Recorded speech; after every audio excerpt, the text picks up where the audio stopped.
ગઈ તારીખ 31/8/2024ના રોજ યુનિવર્સિટી પોલીસ સ્ટેશનના પંચાયતનગર વિસ્તારમાં એક ગરફોડ ચોરીનો બનાવ બનેલો હતો, જેમાં જે ફરિયાદી છે એમના ઘરમાંથી 9,06,000 જેટલી કિંમતના સોનાના ઘરેણાં, ચાંદીની વસ્તુઓ, રોકડા રૂપિયા અને વિદેશી કરન્સી આવું બધું મળી અને ટોટલ 9,06,000નો મુદ્દામાલ જે ગરફોડ થઈ એમાં ચોરી થયેલો હતો.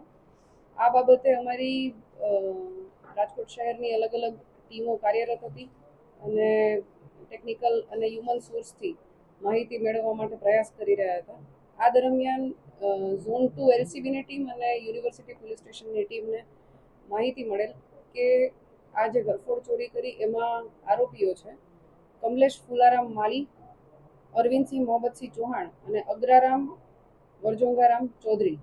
આ 3 આરોપીઓ આમાં સંડોવાયેલા છે અને એમાંના એક આરોપી હાલ અમદાવાદના વસ્ત્રાલમાં તેમજ અન્ય 2 આરોપીઓ રાજસ્થાનના શિયોરી જિલ્લામાં છે. તો શહેર પોલીસની અલગ અલગ ટીમો બનાવવામાં આવી અને રાજસ્થાન મોકલવામાં આવી અલગ ટીમો, તેમજ અમદાવાદ પણ મોકલવામાં આવી અને આ 3 આરોપીઓને અલગ અલગ સ્થળેથી પકડી લેવામાં આવેલા છે.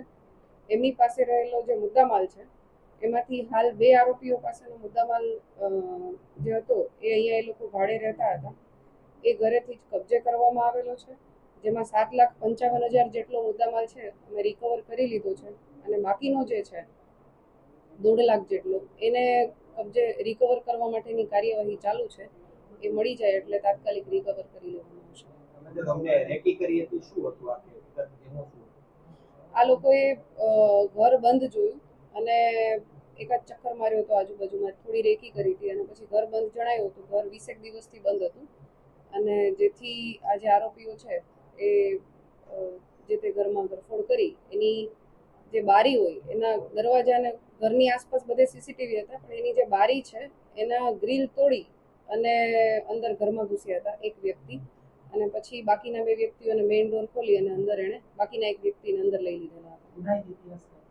આજે એમાંના 2 આરોપીઓ છે એમાં રાજસ્થાનમાં પણ એમના વિરુદ્ધમાં 4 થી 5 ગુનાઓ રજીસ્ટર થયેલા છે, તેમજ સુરતમાં પણ એક ગુનો રજીસ્ટર થયેલો છે. એક આરોપી છે એનો કોઈ ગુનાહિત ઇતિહાસ હાલ મળી આવેલ નથી પણ મેળવવાની કાર્યવાહી ચાલુ છે.